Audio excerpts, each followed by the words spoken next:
Hello' students, তোমালোকে কৰা comment অনুসৰি আজি মই তোমালোকৰ বাবে এইচএছ ফাৰ্ষ্ট ইয়েৰৰ অৰ্থাৎ ক্লাছ 11ৰ ইকনমিক্স ছাবজেক্টটোৰ পৰা এইবাৰ পৰীক্ষাত আহিবলগীয়া গোটেই কিতাপখনৰে কেইবাটাও গুৰুত্বপূৰ্ণ আৰু কমন ইম্পৰ্টেণ্ট কুৱেশ্যন এনচাৰ লৈ আহিছোঁ। গতিকে আজিৰ ভিডিঅ'টো তোমালোকৰ বাবে খুবেই গুৰুত্বপূৰ্ণ হ'ব।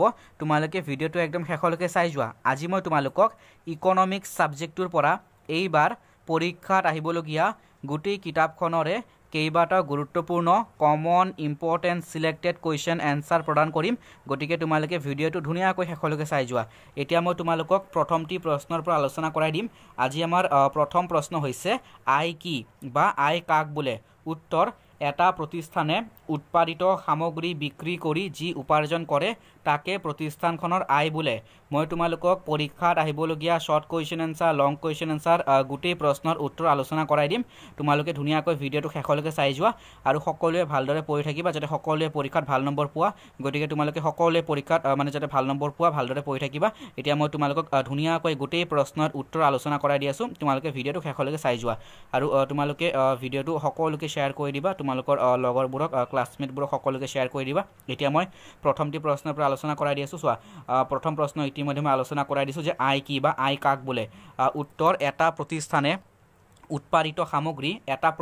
উৎপাদিত সামগ্ৰী বিক্ৰী কৰি যি উপাৰ্জন কৰে তাকে প্ৰতিষ্ঠানখনৰ আয় বোলে। পৰৱৰ্তী প্ৰশ্ন, নেক্সট কুৱেশ্যন। পৰৱৰ্তী প্ৰশ্ন হৈছে গড় আয় কি? গড় আয় কি বা গড় আয় কাক বোলে? উত্তৰ: কোনো সামগ্ৰীৰ প্ৰতিটো গোট বিক্ৰী কৰি পোৱা আয় হ'ল গড় আয়। কোনো সামগ্ৰীৰ প্ৰতিটো গোট বিক্ৰী কৰি পোৱা আয় হ'ল গড় আয়। পৰৱৰ্তী প্ৰশ্ন, নেক্সট কুৱেশ্যন। প্ৰান্তিক বিক্ৰী আয় কি? প্ৰান্তিক বিক্ৰী আয় কি বা প্ৰান্তিক বিক্ৰী আয় কাক বোলে? উত্তৰ: এক একক সামগ্ৰী অধিক বা কমকৈ বিক্ৰী কৰাৰ ফলত মুঠ আয়ৰ যি পৰিৱৰ্তন হয় সেই পৰিৱৰ্তনেই হ'ল প্ৰান্তিক আয়। কমন প্ৰশ্ন, ইম্পৰ্টেণ্ট প্ৰশ্ন, পুৰণি কুৱেশ্যন পেপাৰত এইটো আহিছিলে, এই প্ৰশ্নটো আহি গৈছিলে পুৰণি কুৱেশ্যন পেপাৰত। প্ৰান্তিক বিক্ৰী আয় কি? এক একক সামগ্ৰী অধিক বা কমকৈ বিক্ৰী কৰাৰ ফলত মুঠ আয়ৰ যি পৰিৱৰ্তন হয় সেই পৰিৱৰ্তনেই হ'ল প্ৰান্তিক আয়। পৰৱৰ্তী প্ৰশ্ন, নেক্সট কুৱেশ্যন। পৰৱৰ্তী প্ৰশ্ন হৈছে পূৰ্ণ প্ৰতিযোগিতামূলক বজাৰৰ 4টা বৈশিষ্ট্য লিখা। পূৰ্ণ প্ৰতিযোগিতামূলক বজাৰৰ 4টা বৈশিষ্ট্য বা বিশেষত্ব লিখা। তোমালোকৰ পৰীক্ষাত পূৰ্ণ প্ৰতিযোগিতামূলক বজাৰৰ ওপৰত তোমালোকৰ কমন প্ৰশ্ন পৰীক্ষাত আহিবই। পূৰ্ণ প্ৰতিযোগিতামূলক বজাৰ আৰু একচেটিয়া বজাৰৰ ওপৰত তোমালোকৰ প্ৰতি বছৰে কমন প্ৰশ্ন হয়। তোমালোকে ভিডিঅ'টো শেষলৈকে চাই যোৱা, মই গোটেই প্ৰশ্নৰ উত্তৰ আলোচনা কৰাই দিম। চোৱা, এতিয়া হ'ল আমাৰ প্ৰশ্ন যে পূৰ্ণ প্ৰতিযোগিতামূলক বজাৰৰ বৈশিষ্ট্য। পূৰ্ণ প্ৰতিযোগিতামূলক বজাৰৰ বৈশিষ্ট্য বা বিশেষত্ব হ'ল 1 নম্বৰ উত্তৰ, 1 নম্বৰ অসংখ্য ক্ৰেতা আৰু বিক্ৰেতা থাকে। পূৰ্ণ প্ৰতিযোগিতামূলক বজাৰৰ এটা উল্লেখযোগ্য বৈশিষ্ট্য হৈছে অসংখ্য ক্ৰেতা আৰু বিক্ৰেতা থাকে। পৰৱৰ্তী পইণ্ট, 2 নম্বৰ সমগুণসম্পন্ন দ্ৰব্য। সমগুণসম্পন্ন দ্ৰব্য হৈছে পূৰ্ণ প্ৰতিযোগিতামূলক বজাৰৰ এক উল্লেখযোগ্য বৈশিষ্ট্য। 3 নম্বৰ পইণ্ট যে বজাৰত প্ৰতিষ্ঠানৰ মুক্ত প্ৰৱেশ আৰু মুক্ত প্ৰস্থান আছে। পূৰ্ণ প্ৰতিযোগিতামূলক বজাৰত প্ৰতিষ্ঠানৰ মুক্ত প্ৰৱেশ আৰু মুক্ত প্ৰস্থান আছে। 4 নম্বৰ পইণ্ট, উৎপাদনৰ উপাদানসমূহৰ সম্পূৰ্ণ চলমানতা আছে। এইকেইটা হৈছে এই 4টা তোমালোকৰ পূৰ্ণ প্ৰতিযোগিতামূলক বজাৰৰ বৈশিষ্ট্য। পূৰ্ণ প্ৰতিযোগিতামূলক বজাৰৰ বৈশিষ্ট্য বা বিশেষত্ব কমন প্ৰশ্ন। পৰৱৰ্তী প্ৰশ্ন হৈছে ব্যৱসায় প্ৰতিষ্ঠান এখনৰ ভাৰসাম্যতাৰ ভাৰসাম্যৰ চৰ্তসমূহ ব্যাখ্যা কৰা। তোমালোকৰ ভাৰসাম্যৰ ওপৰত প্ৰশ্ন হয়। ভাৰসাম্য ভাৰসাম্যৰ চৰ্তসমূহৰ ওপৰত তোমালোকৰ ইতিমধ্যে প্ৰশ্ন আহি গৈছে পুৰণি কুৱেশ্যন পেপাৰত 2 মাৰ্কছৰ হিচাপে আহিছিলে। ভাৰসাম্যৰ চৰ্তসমূহ ব্যাখ্যা কৰা। এইবাৰ 4 মাৰ্কছৰ হিচাপে অহাৰ সম্ভাৱনা বেছি আছে। তোমালোকৰ ইউনিট টেষ্টৰ পৰীক্ষাটো আহিছিলে, মই ইতিমধ্যে আলোচনাও কৰাই দিছিলোঁ। তোমালোকে যিসকলে মোক ইউনিট টেষ্টৰ প্ৰশ্ন পঠিয়াইছিলা, চোৱা এতিয়া উত্তৰটো মই আলোচনা কৰাই দিছোঁ। তোমালোকে ভাৰসাম্যৰ চৰ্তসমূহৰ ওপৰত ভাৰসাম্যৰ ওপৰত প্ৰশ্ন পাবা। কমন প্ৰশ্ন যে ব্যৱসায় প্ৰতিষ্ঠান এখনৰ ভাৰসাম্যৰ চৰ্তসমূহ ব্যাখ্যা কৰা। উত্তৰ: ব্যৱসায় প্ৰতিষ্ঠান এখনে লাভ সৰ্বোচ্চকৰণ বা ভাৰসাম্য লাভৰ বাবে 3টা চৰ্ত পূৰণ কৰিব লাগে। উত্তৰ: ব্যৱসায় প্ৰতিষ্ঠান এখনে লাভ সৰ্বোচ্চকৰণ বা ভাৰসাম্য লাভৰ বাবে 3টা চৰ্ত পূৰণ কৰা দেখা যায়। উত্তৰ যে 1 নম্বৰ পইণ্ট চোৱা, নম্বৰ 1 পইণ্ট যে মানে ভাৰসাম্য লাভৰ পৰিমাণত 1 নম্বৰ পইণ্ট ভাৰসাম্য লাভৰ পৰিমাণত বজাৰ দাম প্ৰান্তিক ব্যয়ৰ সমান হ'ব লাগিব। তাৰপিছত 2 নম্বৰ পইণ্ট যে প্ৰান্তিক ব্যয় ক্ৰমহ্ৰাসমান নহয়। 3 নম্বৰ পইণ্ট ভাৰসাম্য পৰিমাণত হ্ৰস্বকালত বজাৰ দাম ভাৰসাম্য পৰিমাণত হ্ৰস্বকালত বজাৰ দাম গড় পৰিৱৰ্তনশীল ব্যয়ৰ সমান বা ইয়াতকৈ মানে বেছি হ'ব লাগে। আৰু দীৰ্ঘকালত মানে ভাৰসাম্য অৱস্থাত বজাৰ দাম গড় ব্যয়ৰ সমান বা তাতকৈ বেছি হ'ব লাগে। 3 নম্বৰ পইণ্ট যে ভাৰসাম্য পৰিমাণত হ্ৰস্বকালত বজাৰ দাম গড় পৰিৱৰ্তনশীল ব্যয়ৰ সমান বা ইয়াতকৈ বেছি হ'ব লাগে। আৰু দীৰ্ঘকালত ভাৰসাম্য অৱস্থাত বজাৰ দাম গড় ব্যয়ৰ সমান বা তাতকৈ বেছি হ'ব লাগিব। গতিকে এইকেইটা হৈছে তোমালোকৰ ভাৰসাম্যৰ চৰ্ত। এতিয়া পৰৱৰ্তী প্ৰশ্ন নেক্সট কুৱেশ্যন একচেটিয়া বজাৰৰ বৈশিষ্ট্য। একচেটিয়া বজাৰৰ ওপৰত তোমালোকৰ প্ৰশ্ন হ'ব। একচেটিয়া বজাৰৰ বৈশিষ্ট্য বা বিশেষত্ব। একচেটিয়া বজাৰৰ মানে বৈশিষ্ট্যসমূহ হৈছে যে 1 নম্বৰ পইণ্ট নম্বৰ 1 একচেটিয়া বজাৰত মাত্ৰ এজনহে বিক্ৰেতা থাকে। একচেটিয়া বজাৰত মাত্ৰ এজন বিক্ৰেতা থাকে। তাৰপিছত 2 নম্বৰ পইণ্ট যে বজাৰত অন্য প্ৰতিষ্ঠান প্ৰৱেশ কৰিব নোৱাৰে। একচেটিয়া বজাৰত মানে অন্য প্ৰতিষ্ঠান প্ৰৱেশ কৰিব নোৱাৰে। 3 নম্বৰ পইণ্ট সামগ্ৰীবিধৰ কোনো নিকট প্ৰতিকল্প দ্ৰব্য নাথাকে। ইয়াতে সামগ্ৰী হ'ব। সামগ্ৰীবিধৰ কোনো নিকট প্ৰতিকল্প দ্ৰব্য নাথাকে। 4 নম্বৰ পইণ্ট একচেটিয়া ব্যৱসায়ীজন দৰ নিৰ্ণয় কৰোঁতা।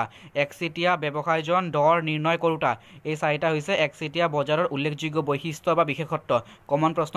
পৰৱৰ্তী কুৱেশ্যন পৰৱৰ্তী নেক্সট কুৱেশ্যন যে পূৰ্ণ প্ৰতিযোগিতামূলক বজাৰৰ মানে গাঁথনি বুলিলে কি বুজা? ইতিমধ্যে মই তোমালোকক পূৰ্ণ প্ৰতিযোগিতামূলক বজাৰৰ বৈশিষ্ট্য বা বিশেষত্ব সম্পৰ্কে আলোচনা কৰাই দিছোঁ। এতিয়া তোমালোকক মানে পূৰ্ণ প্ৰতিযোগিতামূলক বজাৰৰ মানে গাঁথনিগত দিশ গাঁথনিক বুলিলে কি বুজা? গাঁথনিগত দিশ সম্পৰ্কে তোমালোকৰ প্ৰশ্ন ইতিমধ্যে পুৰণি কুৱেশ্যন পেপাৰ আহিছিলে 4 মাৰ্কছৰ হিচাপে। গতিকে তোমালোকে 4 মাৰ্কছ বা 6 মাৰ্কৰ হিচাপে লং কুৱেশ্যন পাবা যে পূৰ্ণ প্ৰতিযোগিতামূলক বজাৰৰ গাঁথনি বুলিলে কি বুজা বা পূৰ্ণ প্ৰতিযোগিতামূলক বজাৰৰ গাঁথনিক দিশ সম্পৰ্কে আলোচনা কৰা। উত্তৰ যে তলত উল্লেখ কৰা চৰ্তবোৰ পূৰণ কৰা বজাৰ এখনক পূৰ্ণ প্ৰতিযোগিতামূলক বজাৰ গাঁথনি বুলি কোৱা হয়। তলত উল্লেখ কৰা চৰ্তবোৰ পূৰণ কৰা বজাৰ এখনক পূৰ্ণ প্ৰতিযোগিতামূলক বজাৰ গাঁথনি বুলি কোৱা হয়। তোমালোকক মানে চৰ্তসমূহ উল্লেখ কৰিব দিছে। চৰ্তসমূহ উল্লেখ কৰিব লাগিব যে যে প্ৰতিষ্ঠানবোৰৰ সামগ্ৰীৰ উৎপাদন আৰম্ভ কৰা বা উৎপাদন বন্ধ কৰাৰ স্বাধীনতা থাকে। ইয়াতে উৎপাদন হ'ব। উৎপাদন বন্ধ কৰাৰ স্বাধীনতা থাকে। প্ৰতিষ্ঠানবোৰৰ সামগ্ৰীৰ উৎপাদন আৰম্ভ কৰা বা উৎপাদন বন্ধ কৰাৰ স্বাধীনতা থাকে।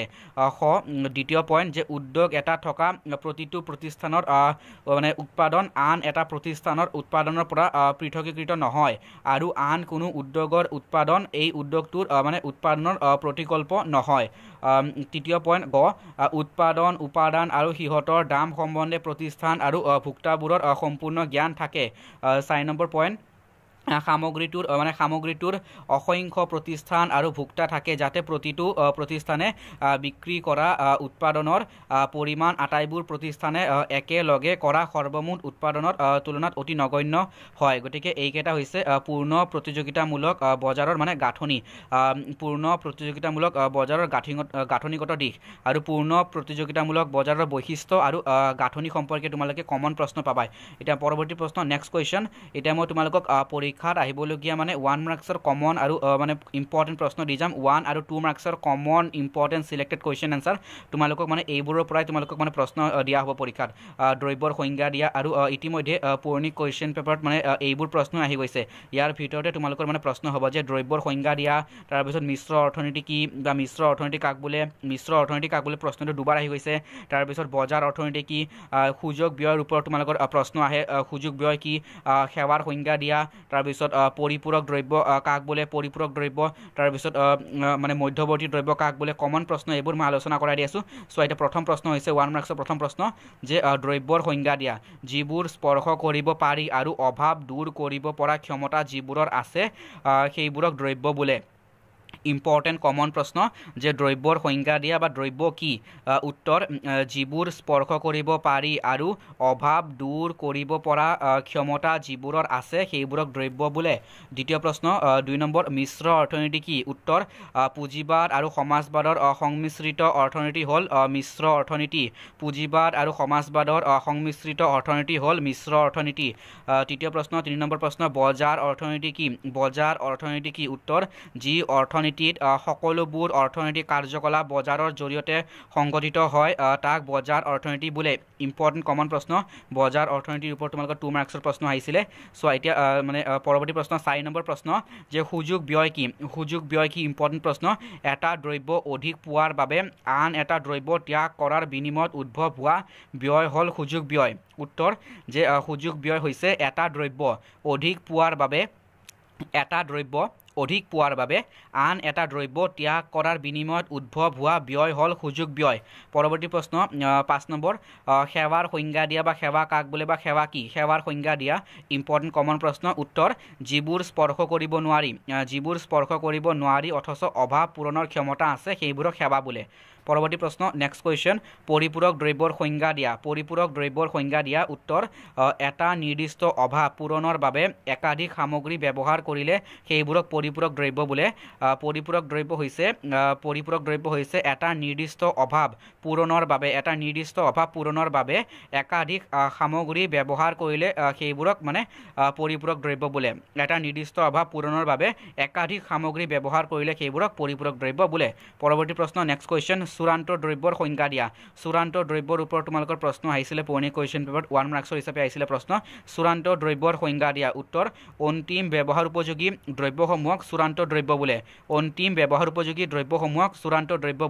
পৰৱৰ্তী প্ৰশ্ন নেক্সট কুৱেশ্যন মধ্যৱৰ্তী দ্ৰব্যৰ সংজ্ঞা দিয়া উত্তৰ মধ্যৱৰ্তী দ্ৰব্যৰ সংজ্ঞা দিয়া উত্তৰ যে মধ্যৱৰ্তী দ্ৰব্য মানে যিবোৰ দ্ৰব্য এটা বছৰৰ বিক্ৰীৰ বাবে বা পুনৰ উৎপাদন কাৰ্যত ব্যৱহাৰ কৰা হয় তাকে মধ্যৱৰ্তী দ্ৰব্য বোলে এই প্ৰশ্নটো তোমালোকৰ 2 মাৰ্কছৰ প্ৰশ্ন হিচাপে আহিছিলে যে মানে চূড়ান্ত দ্ৰব্য কাক বোলে আৰু মধ্যৱৰ্তী দ্ৰব্য কাক বোলে একেলগে মিলাই দিছিলে প্ৰশ্নটো যে চূড়ান্ত দ্ৰব্য আৰু মধ্যৱৰ্তী দ্ৰব্যৰ সংজ্ঞা দিয়া চূড়ান্ত দ্ৰব্য আৰু মধ্যৱৰ্তী দ্ৰব্যৰ সংজ্ঞা দিয়া উত্তৰ যে মধ্যৱৰ্তী দ্ৰব্যৰ সংজ্ঞা দিয়া যে যিবোৰ দ্ৰব্য এটা বছৰৰ বিক্ৰীৰ বাবে বা পুনৰ উৎপাদন কাৰ্যত ব্যৱহাৰ কৰা হয় তাকে মধ্যৱৰ্তী দ্ৰব্য বোলে কমন প্ৰশ্ন এতিয়া তোমালোকক মই মানে ইকনমিক সাবজেক্টৰ পৰা এইবাৰ পৰীক্ষাৰ আহিবলগীয়া কেইবাটাও গুৰুত্বপূৰ্ণ আৰু common important selected question answer আলোচনা কৰাই দিছোঁ তোমালোকে সকলোৱে ভালদৰে পঢ়ি থাকিবা যাতে সকলোৱে পৰীক্ষাত ভাল নম্বৰ পোৱা আৰু তোমালোকৰ কমেণ্ট অনুসৰি মই ইতিমধ্যে তোমালোকৰ কাৰণে পলিটিকেল সায়েন্স এডুকেশ্যন আৰু ইংলিছ এই তিনিটা সাবজেক্টৰ ওপৰত ভিডিঅ' বনাইছোঁ তোমালোকৰ বহুতে মোক কমেণ্ট কৰি আছিলা যে তোমালোকক পলিটিকেল সায়েন্স এডুকেশ্যন আৰু ইংলিছ এই তিনিটা সাবজেক্টৰ পৰা এইবাৰ পৰীক্ষাত আহিবলগীয়া গোটেই কমন ইম্পৰ্টেণ্ট কুৱেশ্যন এনসাৰ লাগে তোমালোকৰ কমেণ্ট অনুসৰি মই ইতিমধ্যে ভিডিঅ' বনাই আপলোড কৰিছোঁ গোটেই কমন ইম্পৰ্টেণ্ট কুৱেশ্যন এনসাৰ আলোচনা কৰাই দিছোঁ তোমালোকৰ যিসকলে ভিডিঅ'বোৰ চোৱা নাই চিন্তা কৰিবলগীয়া অলপো বিষয় নাই আজি মই আকৌ এবাৰ এইটো ভিডিঅ'ৰ ডেছক্ৰিপশ্যনত সেই তিনিটা ভিডিঅ'ৰ লিংক দি দিম তোমালোকে এইটো ভিডিঅ'ৰ ডেছক্ৰিপশ্যনত গৈ পলিটিকেল সায়েন্স ইংলিছ আৰু এডুকেশ্যন এই তিনিটা সাবজেক্টৰ ভিডিঅ'ৰ পৰা তোমালোকে কমন ইম্পৰ্টেণ্ট কুৱেশ্যন এনসাৰ লিখি ল'ব পাৰিবা এইবাৰ পৰীক্ষাত আহিবলগীয়া গোটেই কমন ইম্পৰ্টেণ্ট কুৱেশ্যন এনসাৰ মই আলোচনা কৰাই দিছোঁ গতিকে তোমালোকে সকলোৱে ভালদৰে পঢ়ি থাকিবা আৰু সকলোৱে যাতে ভাল নম্বৰ পোৱা তোমালোকে ধুনীয়াকৈ সকলোৱে পঢ়ি থাকিবা আৰু ভিডিঅ'টো তোমালোকে সকলোকে শ্বেয়াৰ কৰি দিবা গতিকে ভিডিঅ'টো চোৱাৰ কাৰণে সকলোকে যথেষ্ট ধন্যবাদ ভিডিঅ'টো আজি আমি ইয়াতে সামৰিছোঁ